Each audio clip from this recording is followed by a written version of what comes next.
Story time audio ബുക്സിലേക്ക് എല്ലാവർക്കും സ്വാഗതം. കമലാ ഗോവിന്ദ് എഴുതിയ നോവൽ രമ്യകം തുടരുന്നു. ഭാഗം 3. പലയിടത്തും ജോലിയിലിരുന്നു. ഇവിടെ എത്തിയിട്ട് ആദ്യത്തെ കേസായിരുന്നു ഫെബിയുടെ. നിയമത്തിൻ്റെ പഴുത് തരിമ്പും ഇല്ലാഞ്ഞിട്ടും സ്വാധീനത്തിൻ്റെ പഴുതിൽ ഫെബിക്ക് ജാമ്യം കിട്ടുമെന്ന് ഫെർണാണ്ടസ് മോഹിച്ചു. ഒടുവിൽ അയാൾ ഭീഷണിപ്പെടുത്തി. വർഷങ്ങൾക്ക് മുമ്പ് തനിക്ക് പറ്റിയ തെറ്റ് ആയുധമായി പുറത്തെടുത്തു. ഒരിക്കൽ തെറ്റ് ചെയ്തു. ആ തെറ്റിനെ മൂടി വയ്ക്കാൻ ഒരുപാട് തെറ്റ് ചെയ്യണോ? വയ്യ. പാപഭാരം ഏറെ വയ്യ. അഥവാ താൻ ശ്രമിച്ചാൽ തന്നെ ജാമ്യം അനുവദിക്കുമായിരുന്നില്ല. മരിച്ച പെൺകുട്ടിയുടെ മൊഴി, FIR, ഫെബിയുടെ ബാക്ക്ഗ്രൗണ്ട്, മരിച്ച പെൺകുട്ടിയുടെ ആൾക്കാരുടെ സ്വാധീനം, യാതൊരു കാരണവശാലും ജാമ്യം അനുവദിക്കാൻ പാടില്ലാത്ത തരത്തിലായിരുന്നു ഫയലുകൾ മുഴുവനും. മരിച്ച പെൺകുട്ടിയുടെ അങ്കിളായ സർക്കിളിൻ്റെ നേതൃത്വത്തിലായിരുന്നു ആ കേസന്വേഷണവും. റിമാൻഡിൽ വയ്ക്കാൻ തന്നെ ഉത്തരവിട്ടു. പക്ഷേ ഒരു കൊടുങ്കാറ്റ് പോലെയാണ് ഫെർണാണ്ടസ് ഓഫീസിലേക്ക് പാഞ്ഞു വന്ന് ആക്രോശിച്ചത്. നിങ്ങൾ ഓർത്തോളൂ, ചെവിയിൽ നുള്ളിക്കോളൂ, ഒരിക്കൽ നിങ്ങൾ ഈ ഫെർണാണ്ടസിനെ ഓർക്കും. ആ ആക്രോശം ഇന്നും ഓർക്കുന്നു. ഇതാ ആ അവസരം, അവൻ്റെ കാൽക്കൽ വീഴാനുള്ള അവസരം, അവൻ തന്നെ തൊഴിച്ചെറിയാനുള്ള അവസരം. ഒരു നാശത്തിൻ്റെ വിത്ത്. അതായിരുന്നു ഫെബി. അവൻ്റെ അന്ത്യമോ അതിക്രൂരവും ദയനീയവുമായിരുന്നു. റിമാൻഡിൽ കിടന്നു തന്നെ മരിച്ചു. വിചാരണയോ വിധിയോ നേരിടും മുമ്പ് തന്നെ. മയക്കുമരുന്നിനടിമയായ അവന് ലോക്കപ്പിനുള്ളിൽ അത് കിട്ടാതെ വന്നു. ഭ്രാന്തമായ ചേഷ്ടകളോടെ അവൻ അലറി വിളിച്ചു. ഒരു പേപ്പെട്ടിയെപ്പോലെ അഴികളിൽ കടിച്ചു പിടിച്ചു. ശരീരം ആകെ മാന്തി കീറി. ഒടുവിൽ കൈത്തണ്ടയിലെ ഞരമ്പ് കടിച്ചു മുറിച്ച് മരിച്ചു. ഹോസ്പിറ്റലിൽ എത്തിച്ചുവെങ്കിലും അവനെ രക്ഷപ്പെടുത്താനായില്ല. കേട്ടപ്പോൾ ദുഃഖം തോന്നി. പക്ഷേ താൻ നിസ്സഹായനായിരുന്നു. ഫെർണാണ്ടസ് അത് മനസ്സിലാക്കുന്നില്ല. തനിക്കവനെ ജാമ്യത്തിൽ വിടാമായിരുന്നു എന്നാണവൻ ഇന്നും വിശ്വസിക്കുന്നതെന്ന് തോന്നുന്നു. ആ പക ഇന്നും അവൻ വെച്ചു പുലർത്തുന്നു. തൻ്റെ കുടുംബം തകർക്കുന്നു. രക്ഷപ്പെടാൻ എന്താണ് മാർഗം? തനിക്ക് രക്ഷപ്പെടണമെന്നില്ല. വർഷങ്ങൾക്ക് മുമ്പ് ചെയ്ത തെറ്റ് ഏറ്റെടുത്ത് വേണ്ടി വന്നാൽ അഴികൾക്കുള്ളിൽ പോകാം. പക്ഷേ തൻ്റെ റീത്തയും മോള് ഒരിക്കലും തകരാൻ പാടില്ല. അതിനുവേണ്ടി എന്തും ചെയ്യാം, എന്തും. ആരുടെ കാലിലും വീഴാം.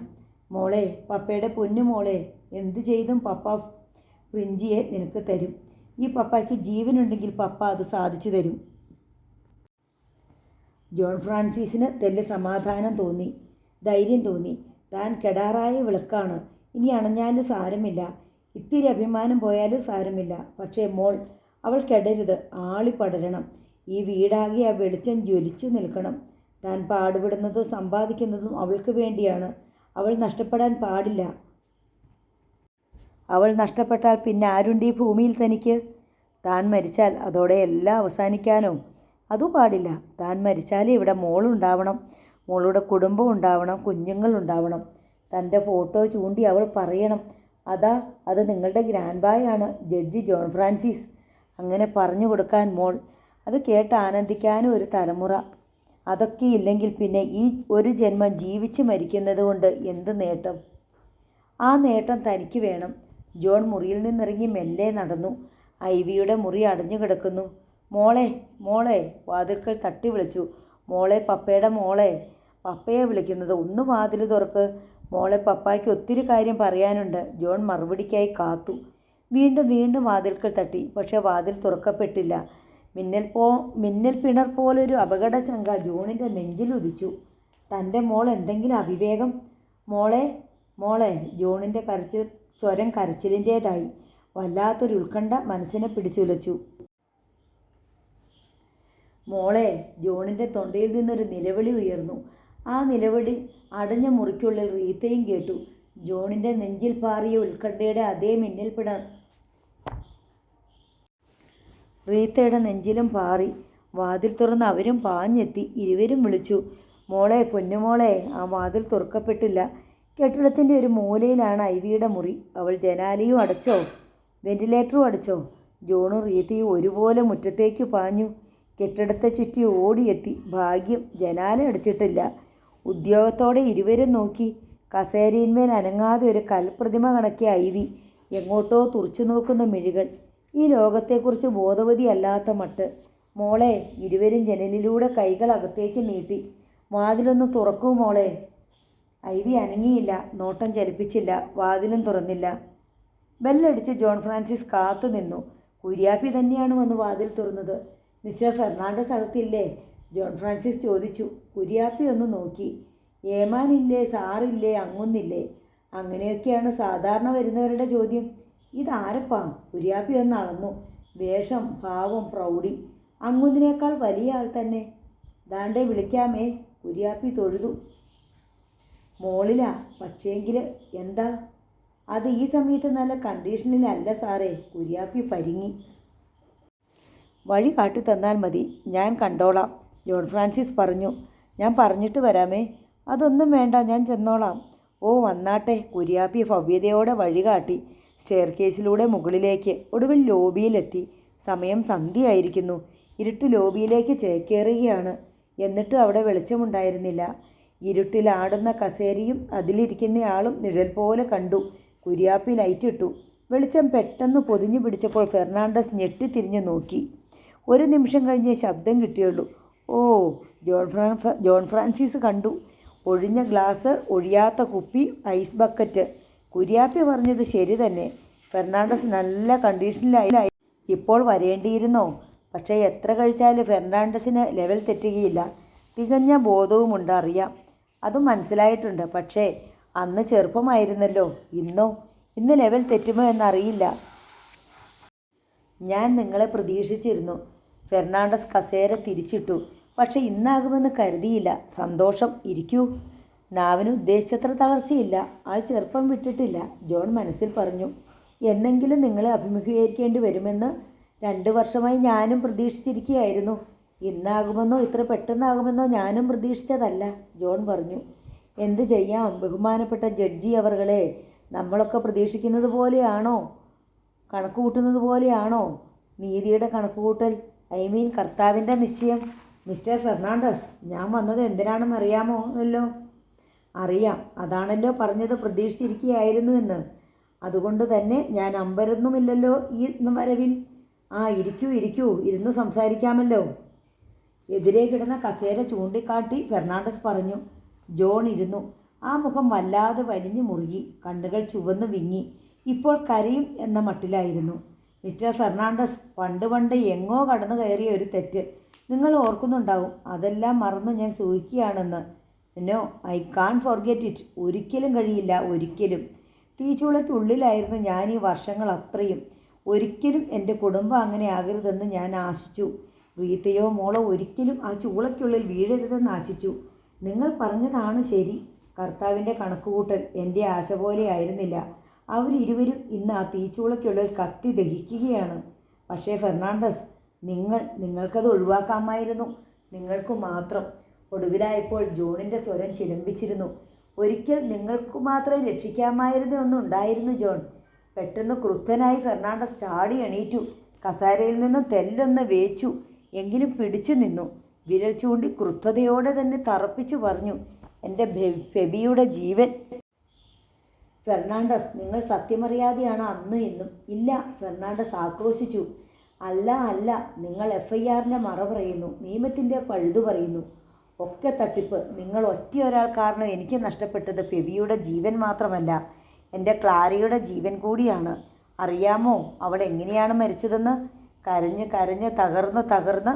കാരണം ഫെബി അവൾക്ക് അനുജനായിരുന്നില്ല. അവൾ പെറ്റ മൂത്ത മകനായി തന്നെയായിരുന്നു അവൾ വളർത്തിയത്.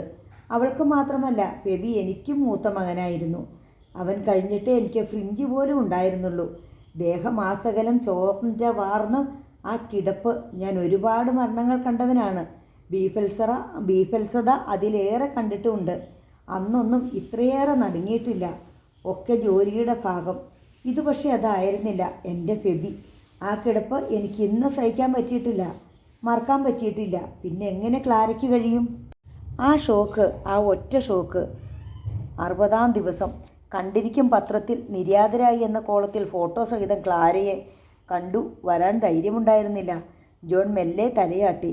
നിങ്ങൾക്കത് ഉണ്ടാവില്ല ഒരിക്കലും. ഭീരു, ഒളിച്ചോടുന്നവനാണ് നിങ്ങൾ. ഒളിസേവയാണ് നിങ്ങൾക്ക് പ്രിയപ്പെട്ട വിനോദം. ഫെർണാണ്ടസ്, എൻ്റെ ഫെബിയുടെയും ക്ലാരയുടെയും നഷ്ടപ്പെട്ട ജീവൻ അത് തിരിച്ചു തരാൻ കഴിയുമോ? ഫെർണാണ്ടസ് ചോദിച്ചു. എങ്കിൽ നിങ്ങൾക്ക് നഷ്ടപ്പെട്ടുകൊണ്ടിരിക്കുന്ന മകളെയും ഭാര്യയെയും ഞാൻ തിരികെ തരും. ജോണിൻ്റെ കണ്ണുകളിൽ ചോര പൊടിഞ്ഞു. ഫെർണാണ്ടസ്, നഷ്ടപ്പെട്ടു പോയവയെക്കുറിച്ച് ഓർമ്മിപ്പിച്ച് വിലപിക്കാനല്ല ഞാൻ വന്നത്. ആയിരിക്കുകയില്ല, ഷുവർ. കാരണം നിങ്ങൾക്കൊന്നും നഷ്ടപ്പെടുന്നില്ല. ഒന്നും ഓർത്ത് വിലാപിക്കേണ്ട ആവശ്യവുമില്ല. അത് നിങ്ങളുടെ തെറ്റിദ്ധാരണയാണ് ഫെർണാണ്ടസ്. എനിക്ക് എൻ്റെ മനസാക്ഷി എന്നേ നഷ്ടമായി. എന്നെ തന്നെ അതിനു മുൻപേ നഷ്ടമായി. എത്രയോ കാലങ്ങളായി ഞാൻ ഒരു നിഴൽ മാത്രമാണ്. നിങ്ങൾക്ക് നിങ്ങളെ തന്നെയാണ് നഷ്ടപ്പെട്ടതെങ്കിൽ എത്ര നന്ന്. നഷ്ടം നിങ്ങൾ മാത്രം അറിഞ്ഞ് സഹിച്ചാൽ മതിയല്ലേ, പ്രശ്നം തീരും. പക്ഷേ എനിക്ക് എന്നെയല്ല നഷ്ടപ്പെട്ടത്, എൻ്റെ ഭാര്യയെയാണ്. മകനെപ്പോലെ ഞാൻ കരുതി വളർത്തിയവനെയാണ് നഷ്ടം. അത് വലുത് തന്നെ, സഹിക്കാനാവുന്നില്ല, മറക്കാനും വയ്യ. കണ്ടില്ലേ, കുപ്പി, ഗ്ലാസ്, അതിൽ മുങ്ങി എല്ലാം മറന്നുകൊണ്ടാണ് എൻ്റെ ജീവിതം. ഫെർണാണ്ടസ് തുറന്നടിച്ചു. മാത്രമല്ല, നിങ്ങൾക്ക് നിങ്ങളെ നഷ്ടപ്പെട്ടപ്പോൾ എല്ലാറ്റിനും ഉപരി വമ്പിച്ചൊരു നേട്ടം കൊയ്തു. വന്ധ്യതയുടെ ശാപം പേറിയ നെടുവീർപ്പിന് അറുതി വരുത്തിക്കൊണ്ടൊരു കുട്ടി, നിങ്ങളുടെ മകൾ ഐവി ജോൺ ഫ്രാൻസിസ്.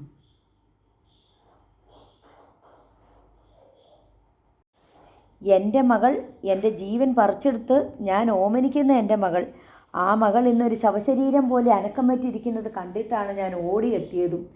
ജോൺ തുടർന്നു. എൻ്റെ മകൾക്ക് വേണ്ടി ഈ ജീവൻ കളയണോ? കളയാം, തയ്യാറാണ് ഞാൻ. പിന്നെയാണോ ഒരാളോട് കാലുപിടിച്ച് യാചിക്കുക എന്ന കാര്യം?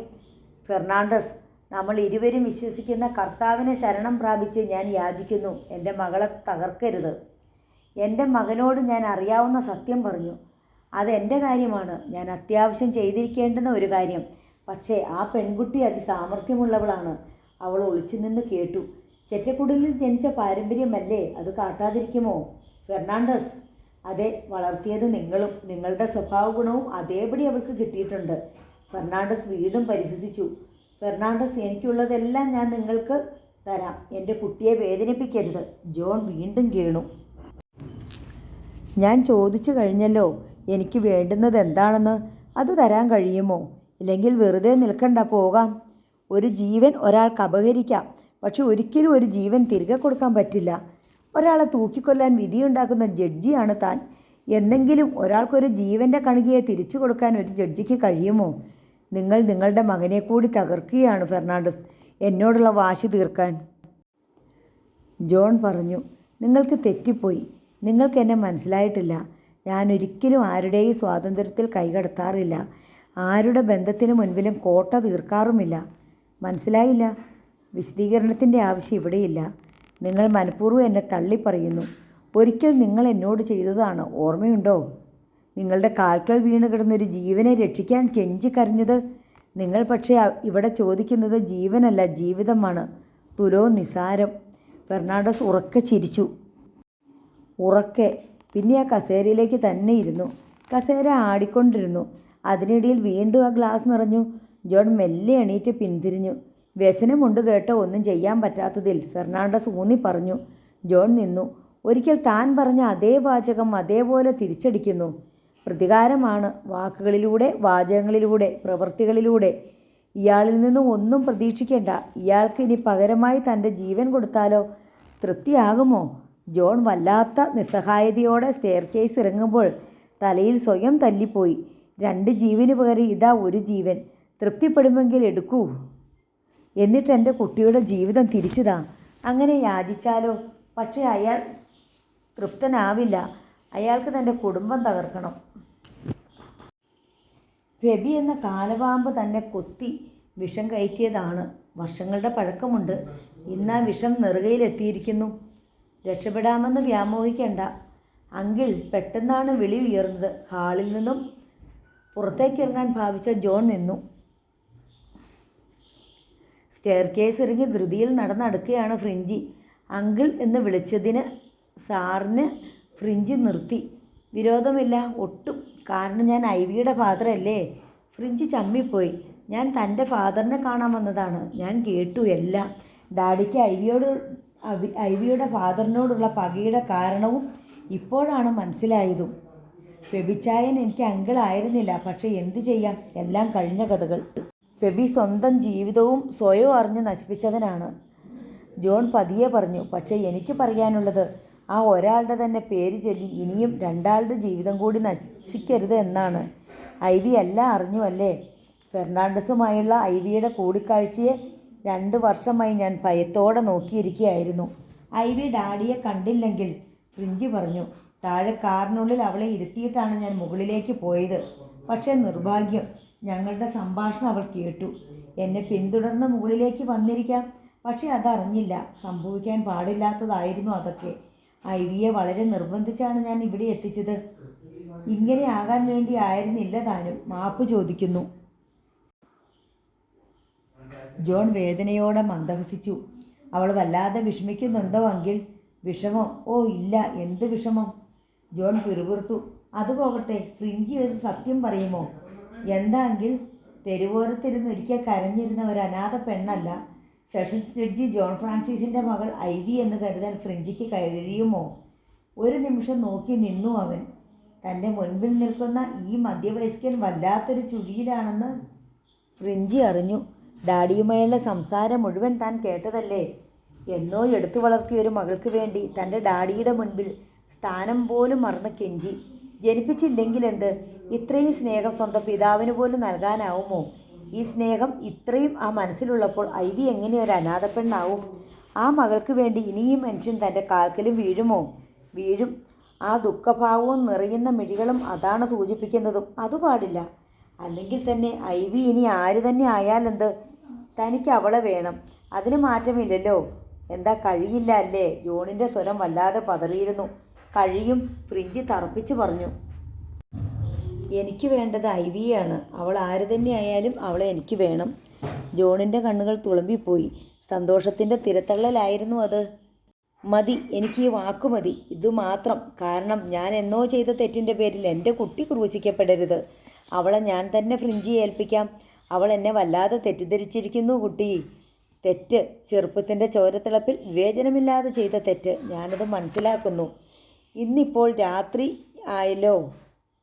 നാളെ ആകട്ടെ, നാളെ ഞാനവളെ കാണുന്നുണ്ട്. ഞാൻ പറഞ്ഞു മനസ്സിലാക്കാം. പെട്ടെന്ന് ഇങ്ങനെ കേട്ടാൽ ആർക്കായാലും ഒരു ഷോക്ക് ഉണ്ടാകും. ആ ഷോക്ക് ഞാൻ മാറ്റിത്തരാം അങ്കിൾ. അങ്കിൾ ഒട്ടും വിഷമിക്കേണ്ട, സമാധാനമായി പോകൂ, ഫ്രിഞ്ചി ഉറപ്പായി പറഞ്ഞു. Thank you my son. ഫ്രിഞ്ചിയുടെ തോളിൽ തട്ടി അത് പറയുമ്പോൾ ഇത്തവണ ജോൺ തെല്ല് വിതുമ്പി പൊട്ടിപ്പോയി. തിരികെ കാർ ഓടിക്കുമ്പോൾ ജോൺ സന്തുഷ്ടനായിരുന്നു. അവൻ ഫ്രിഞ്ചി മിടുക്കനാണ്, വിവരമുള്ള കുട്ടി, ചിന്താശീലമുള്ളവൻ. താൻ ഒട്ടും പ്രതീക്ഷിക്കാതിരുന്ന സഹകരണവും സ്നേഹവും. ഐവിക്ക് വേണ്ടി അവൻ്റെയും കാൽക്കൽ വീഴേണ്ടി വരും, വീണാൽ തന്നെ പ്രയോജനം ഉണ്ടാവില്ലെന്നും ഭയന്നാണ് പോയത്. പക്ഷേ എത്ര സമാധാനം തോന്നുന്നു ഇപ്പോൾ. ചുറ്റും തീ ആളിപ്പടരുമ്പോൾ പെട്ടെന്നൊരു കാറ്റ് വരുന്നു. എല്ലാം കെടുത്തി കോരിയെടുത്ത് ഒരു ഉദ്യാനത്തിലെത്തിച്ച അനുഭവം. അതേ ഉദ്യാനം, സന്തോഷത്തിൻ്റെ സംതൃപ്തിയുടെ. കാരണം തൻ്റെ പിഴവുകൊണ്ട് മകൾ ക്രൂശിക്കപ്പെടുകയില്ല എന്ന് തീർച്ചയായിരിക്കുന്നു. ഇനി എത്രയും വേഗം ആ വിവാഹം നടത്തണം, എത്രയും ആർഭാടമായി തന്നെ. സ്വത്തുക്കളും അവൾക്കായി കൊടുക്കുക, റീത്തയെയും കൊണ്ട് ഒതുങ്ങി ജീവിക്കുക. റീത്ത അവൾ സമ്മതിക്കുമോ? സഹിക്കുമോ? സ്നേഹം ഓരോ ചലനത്തിലും അവളുടെ സ്നേഹത്തിൻ്റെ പാരമ്യതയുണ്ടായിരുന്നു. ഇന്നലെ വരെ കാണപ്പെട്ട ദൈവമായിരുന്നു. ഇനി എന്താ അവൾ തീരുമാനിക്കുക? തന്നോട് അവൾ ക്ഷമിക്കുമോ? കഴിയണം. താൻ തന്നെ മുൻകൈ എടുക്കണം. മാപ്പ് ചോദിക്കുകയോ കാൽക്കൽ വീഴുകയോ എന്തും ചെയ്യാൻ മനസ്സ് സന്നദ്ധമാണ്. കാരണം താനാണ് തെറ്റുകാരൻ. താൻ മൂലം കുടുംബം തകരരുത്. അതുകൊണ്ട് എന്തിനും താൻ തന്നെ മുൻകൈ എടുക്കണം. മാപ്പ് ചോദിക്കുകയോ കാൽക്കൽ വീഴുകയോ എന്തും ചെയ്യാൻ മനസ്സ് സന്നദ്ധമാണ്. കാരണം താനാണ് തെറ്റുകാരൻ. താൻ മൂലം കുടുംബം തകരരുത്. അതുകൊണ്ട് എന്തിനും താൻ തന്നെ മുൻകൈ എടുക്കണം. ഇവിടെ ദുരഭിമാനം നോക്കിയിട്ട് കാര്യമില്ല.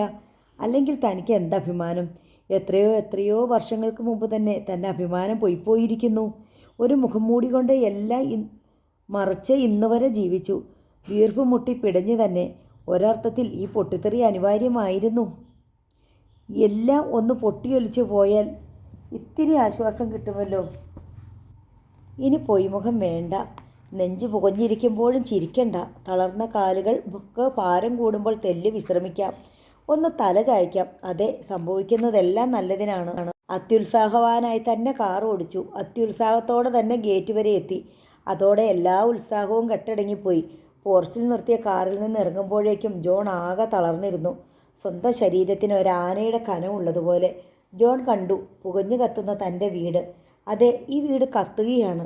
അതിനുള്ളിൽ 2 മനുഷ്യജീവികളും കത്തുകയാവണം. കാരണം വരാന്തയിലും മുൻവശത്തെ മുറിയിലും മാത്രമേ വെളിച്ചമുള്ളൂ. ഈ സമയത്ത് എല്ലാ മുറികളിലും ലൈറ്റ് തെളിഞ്ഞിരിക്കേണ്ടതാണ്. പക്ഷെ ഒരു മുറിയിലും തെളിഞ്ഞിട്ടില്ല. മെല്ലെ അകത്തേക്ക് കയറി. തളർന്ന ഭാരങ്ങൾ വലിച്ചു ആദ്യം റീത്തയുടെ മുറിവാതിൽക്കൽ എത്തി. ഇരുട്ട്, തികഞ്ഞ ഇരുട്ട്.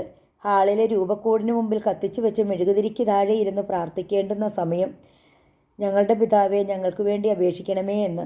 ഈ സമയം റീത്തയും മോളും ആ സന്നിധിയിൽ മുട്ടുകുത്തി നിൽക്കേണ്ടതാണ്.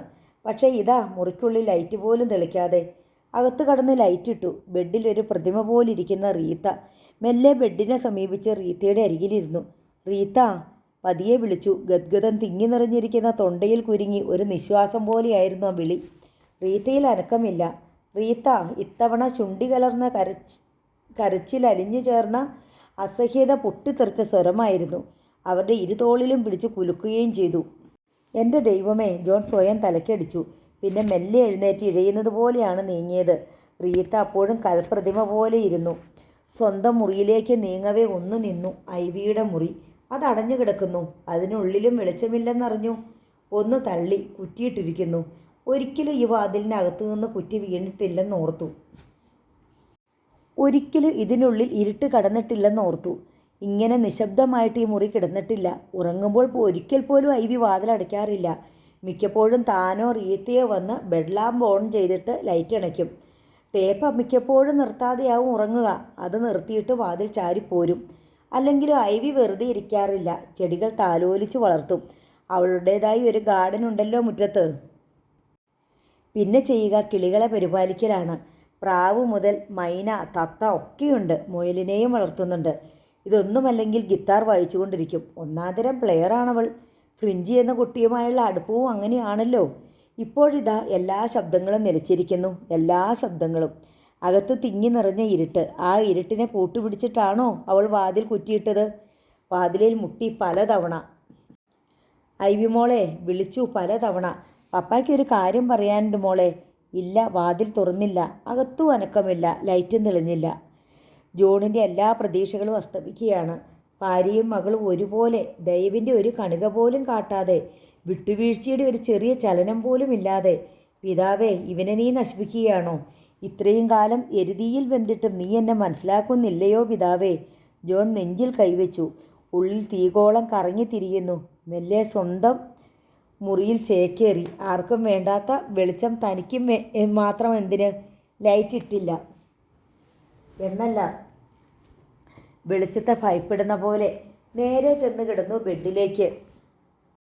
വന്ന അതേ വേഷത്തിൽ. കൊച്ചമ്മേ, കൊച്ചമ്മേ, ആഹാരം വിളമ്പി. വേലക്കാരി കൊച്ചിൻ്റെ വിളി കേട്ടു. റീത്തയുടെ ശബ്ദം ഇഴയുന്നുണ്ടോ? ഇല്ലെന്ന് നിരാശയോടെ അറിഞ്ഞു. വിളി ഐവിയുടെ മുറിവാതിൽക്കലും എത്തി. ഐവി മോളെ, എണീക്ക്, ആഹാരം വിളമ്പി. ഇല്ല, അവിടെയും അനക്കമില്ലെന്നറിഞ്ഞു.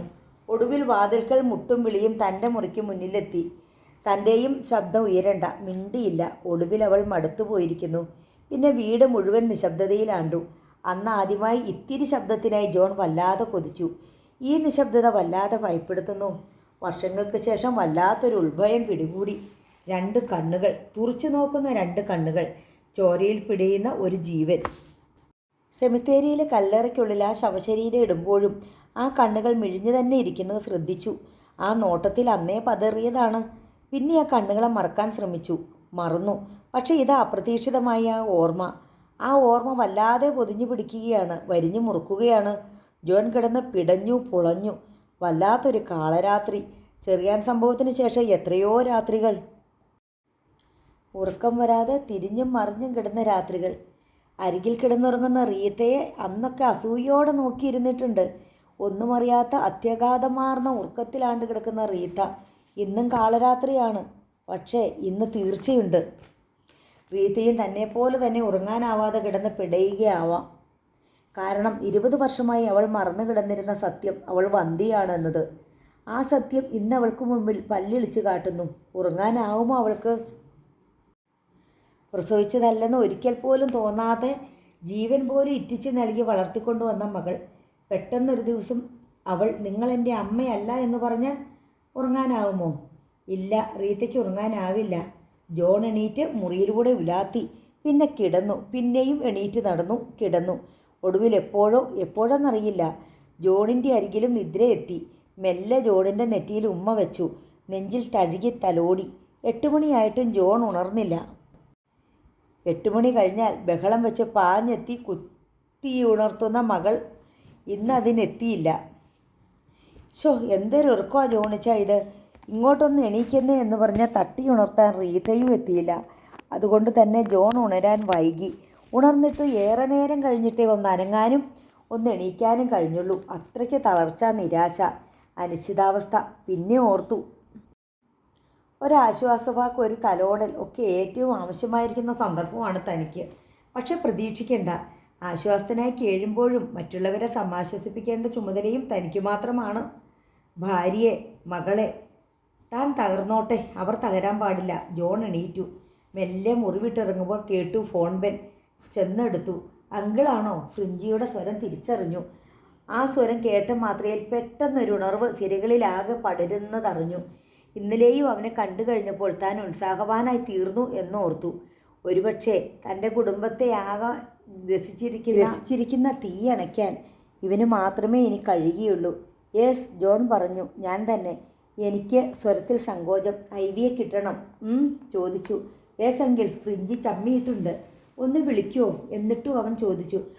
അതിപ്പോൾ. ഓ വിളിക്കാം. ഹോൾഡ് ചെയ്യൂ. ജോൺ റിസീവർ താഴെ വെച്ചു. പിന്നെ ഐവിയുടെ മുറിവാതിൽക്കലെത്തി. ഒന്ന് മടിച്ചു നിന്നു. വിളിക്കണോ? മോളെ, മോളെ. വിളിച്ചു. മറുപടിയില്ല. പ്രതീക്ഷിച്ചുമില്ല. എങ്കിലും വിളിച്ചു. ഒടുവിൽ മുട്ടി വിളിച്ചു. മുട്ടിയപ്പോഴാണ് അറിഞ്ഞത് വാതിലകത്ത് ബന്ധിച്ചിട്ടില്ല. വല്ലാത്തൊരാവേശത്തോടെ തള്ളി തുറന്നു. അകത്ത് ഐവിയില്ല. ഓടി പാഞ്ഞു നടന്നു. റീത്തയുടെ മുറിയിൽ, ഹാളിൽ, ലോബിയിൽ, ടെറസിൽ എങ്ങുമില്ല. ഐവി എങ്ങുമില്ല. മോൾ, തൻ്റെ പൊന്നുമോൾ, അവൾ എങ്ങുമില്ല. ഐവി, എൻ്റെ പൊന്നുമോളെ. ഉറക്കെ ഉറക്കെ വിളിച്ച് അലറിക്കരഞ്ഞു. ശബ്ദം പുറത്തേക്ക് വന്നില്ല. തളർന്ന ജോൺ നിന്നു. അദ്ദേഹത്തിനരികിൽ അതിലേറെ തകർന്ന റീത്ത നിന്നു. സങ്കടത്തോടെ, ശബ്ദമില്ലാതെ. ആ നിശബ്ദതയിലും കേട്ടു റിസീവറിൽ നിന്ന് ശബ്ദം. Hello, hello. ഫ്രിഞ്ചിയുടെ സ്വരം. വീണ്ടും വീണ്ടും ആ ഹലോ വിളികൾ. ജോൺ ഇഴഞ്ഞു നീങ്ങി. വല്ലവിധേനയും റിസീവർ എടുത്തു. Hello, hello uncle. എന്താ വൈകിയത്? ഐവി എവിടെ? എന്താണവിടെ? എന്തോ പ്രശ്നമുള്ളതുപോലെ. IV ഉണർന്നില്ലേ uncle? അവൾ എന്തു പറഞ്ഞു? ഒറ്റ ശ്വാസത്തിലായിരുന്നു ചോദ്യങ്ങളൊക്കെ. ജോണിന് ശബ്ദം കിട്ടുന്നില്ല. നാവ് നൊട്ടി നനച്ച് നെഞ്ചിൽ കൈ തിരുമ്മി അദ്ദേഹം പതിയെ പറഞ്ഞു. ഫ്രഞ്ചി, മോൾ, അവളിവിടെ ഇല്ല. ഐവി അവിടെ ഇല്ലേ? ഫ്രഞ്ചിയുടെ വാക്കുകളിൽ തിങ്ങി നിറഞ്ഞ ഉത്കണ്ഠ. ഇല്ല, മുറിയിലില്ല. ഇവിടെ എങ്ങുമില്ല. ഓ ഗോഡ്, ഷീ ഈസ് മിസ്സിങ്. ഫ്രിഞ്ചി എടുത്തു ചോദിച്ചു. യെസ്. ഇടർച്ചയോടെ ജോൺ റിസീവർ വെച്ച് തിരിഞ്ഞു. പൊട്ടിത്തകരും മട്ടിൽ റീത്ത തൊട്ടരികിൽ. ജോണിച്ച, നമ്മുടെ മോൾ. റീത്ത നിലവിളിച്ചു. ഇന്നലെ മുതൽ തന്നോട് മിണ്ടാതെ മുഖം തിരിച്ചിരുന്നവൾ. ഇതാ, അവൾ എല്ലാ ദേഷ്യവും കളഞ്ഞിരിക്കുന്നു. കാരണം അതിനേക്കാൾ വലിയ വിപത്താണ് മുൻപിൽ ഭീകരമായി വായും പിളർന്നു നിൽക്കുന്നത്. ഐവി. അവളെ കാണാനില്ല. ഏതൊരമ്മയ്ക്ക് സഹിക്കാനാവും? എനിക്കെൻ്റെ മോളെ കാണണം, ഇല്ലെങ്കിൽ ഞാൻ മരിച്ചു പോകും ജോണിച്ച. റീത്ത നിലവിളിക്കും പോലെ താഴേക്കിരുന്നു. പിന്നെ തളർന്നു വീണു. തറയിൽ കിടന്നവർ ഉരുണ്ടു പിരണ്ട് കരഞ്ഞു. മോളെ, മമ്മിയുടെ പൊന്നുമോളെ, നീ എവിടെ പോയടാ കുട്ടാ? സമാധാനിപ്പിക്കാൻ ജോണിന് ശബ്ദമില്ല, ചലനമില്ല. ജോലിക്കാർ എന്തൊക്കെയോ പറയുന്നു, സമാധാനിപ്പിക്കാൻ ശ്രമിക്കുന്നു. പക്ഷേ റീത്തയ്ക്ക് സമാധാനിക്കാൻ കഴിയുമോ? കണ്ണിൻ്റെ കൃഷ്ണമണി പോലെ സ്നേഹിച്ചു, കാത്തു സൂക്ഷിച്ചു. എന്നിട്ട് ഇന്നലെ പെട്ടെന്ന് ഇന്നല്ലാതാവുക. റീത്തയ്ക്ക് ഇനി എന്താ പ്രതീക്ഷിക്കാനുള്ളത്? റീത്ത എന്തിനാണ് ജീവിതം ഇനി? ജോണിനും അത് നന്നായി അറിയാം. ഐവി എന്ന 2 ലക്ഷത്തിൽ റീത്തയുടെ ജീവൻ ഒതുങ്ങി നിൽക്കുന്നുവെന്ന്. മോളുടെ കാര്യം കഴിഞ്ഞിട്ട് റീത്തയ്ക്ക് താൻ പോലുമുള്ളൂ. അപ്പോൾ പിന്നെ മോളില്ലാതെ വന്നാൽ? മോളില്ലാതെ പിന്നെ തൻ്റെയും ലക്ഷ്യം എന്താണ്? എന്തിനാണ് ജീവിതം, സമ്പാദ്യം? പോരാഞ്ഞിട്ട് ഈ തീച്ചുളയ്ക്കുള്ളിൽ വെന്തെരിഞ്ഞമരുന്ന ജീവിതം. മുറ്റത്തൊരു കാർ വന്ന് നിൽക്കുന്ന ശബ്ദം. തെല്ലും അടിച്ചിട്ടാണെങ്കിലും കടന്നു വന്ന ഫ്രിഞ്ചിയുടെ മുഖത്ത് വല്ലാത്ത ഉത്കണ്ഠ. Uncle, Ivy. എന്താണ് ഉണ്ടായത്? Uncle, please tell me. Frinchi ആകെ പരവശനായിരുന്നു. ചുരുങ്ങിയ വാക്കുകളിൽ തപ്പിയും തടഞ്ഞും ഏതാണ്ടൊക്കെ പറഞ്ഞൊപ്പിച്ചു. ഫ്രിഞ്ചിക്ക് സംഗതികളുടെ ഏകദേശ രൂപം മനസ്സിലായി. കൃത്യമായി ഒരു കാര്യം പിടികിട്ടി. തുടക്കം തൻ്റെ വീട്ടിൽ നിന്നാണ്. ഇന്നലെ താൻ അവളെ കൊണ്ടുപോയതേ തെറ്റി. അവിടെ നിന്നു തുടങ്ങി. ഐവി അതൊക്കെ എങ്ങനെ കേട്ടു? അവളെപ്പോലൊരു പെൺകുട്ടി അതൊക്കെ എങ്ങനെ സഹിക്കും? അതാണ് മനസ്സിലാകാത്തത്. സ്നേഹിച്ചും ലാളിച്ചും അവളെ തലയിലും താഴെയും വയ്ക്കാതെ വളർത്തിയവർ ഒരു ദിവസം പെട്ടെന്ന് അവളുടെ ആരുമല്ലെന്നറിയുക.